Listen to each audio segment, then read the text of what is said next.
These are a little bit more on email type scams, a further development on the phishing attack.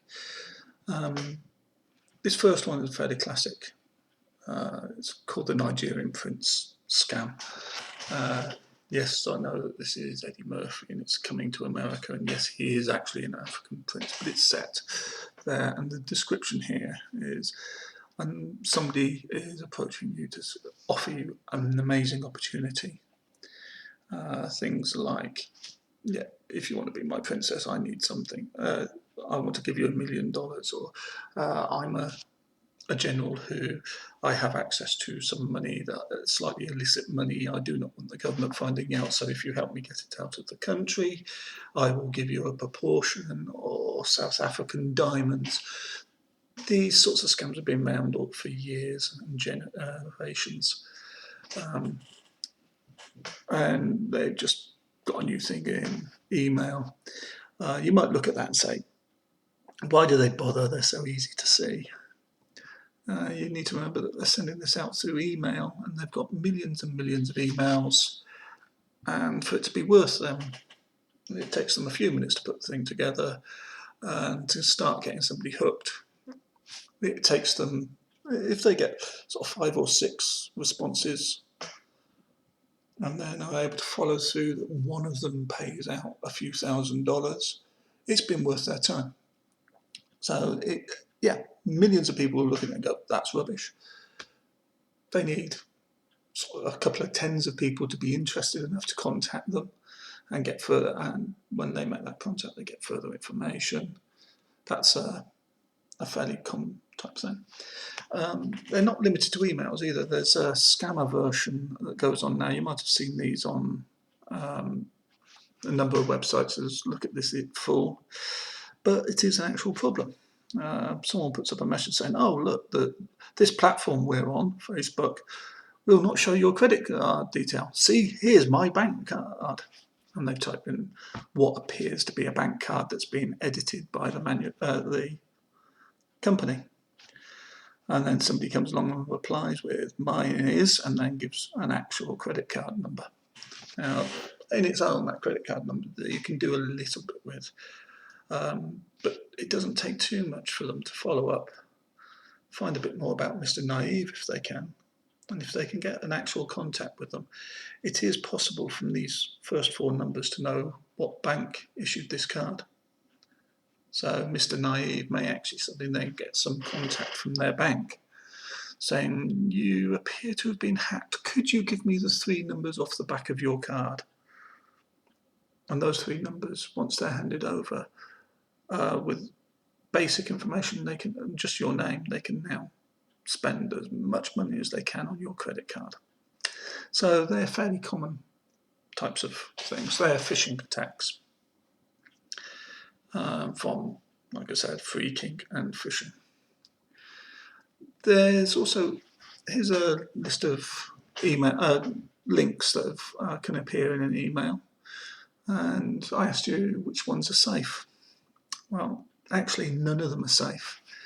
The first one is this HTTP. Without an S on it, go back at that moment. Without an S, it's not at all secure. Somebody somewhere along the line can actually pick up the details being sent. That shouldn't happen with any bank or anybody serious anymore. Pretty much anybody of any repute has a HTTPS. They have a secure HTTP, and that means that your information has been sent in a secure manner. So this first one isn't necessarily secure.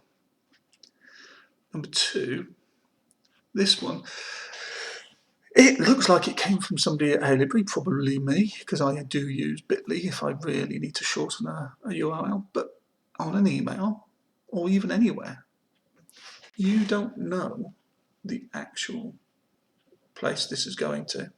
So it might say it's going to Halibri for Computer Science Year 7, but it could be going off to somewhere else trying to get information out of you. So if it was bank details and sent to you by something purporting to be from your bank by Bitly, it could be going to somebody who has made something looking like a bank site to get your information.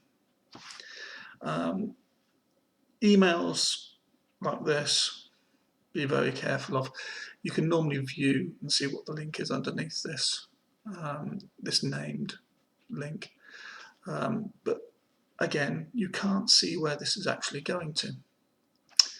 My last one is actually a bit of a cheat, and it is something that happens. It's actually a DNS attack, a domain name service attack for phishing purposes. It looks like it's going to haileybrialmati.kz, but this dot means the KZ isn't looked at properly. What DNS looks at is these last two bits. So you get a slash. It looks at the dot before, everything up to the dot before that, and the bit before that dot. So this is actually a website which is almeti.sch.com, which could be making itself look like Hailey Brialmati. And they're again trying to get your login details or something similar. Last I knew, almeti.sch.com was free. So I could have set up a website that sorts of looks like the school, and a lot of people would have clicked on that link thinking they've gone to the school. So basically, links from email addresses are very, very dodgy. So risk of phishing, how to control it. You share as little information about yourself as possible online. And you also make sure that people cannot share extra stuff. That's what we talked about in the previous section. Make sure that your profile settings are minimal. Don't open links from emails, especially when you didn't expect that link. If it purports to be from a company, find out the company's own web server, go through their account. One thing to protect you online is to make sure you use a full secure internet security suite, not just antivirus. And there are things called firewalls that protect your computer. But there's quite a lot now which will also monitor what your browser is doing and check where you are going to. And if you are going to something like almatischool.com and somebody has identified that this is a scam, it will warn you. So use an up-to-date internet security suite to protect yourself. Okay, so that's email protection.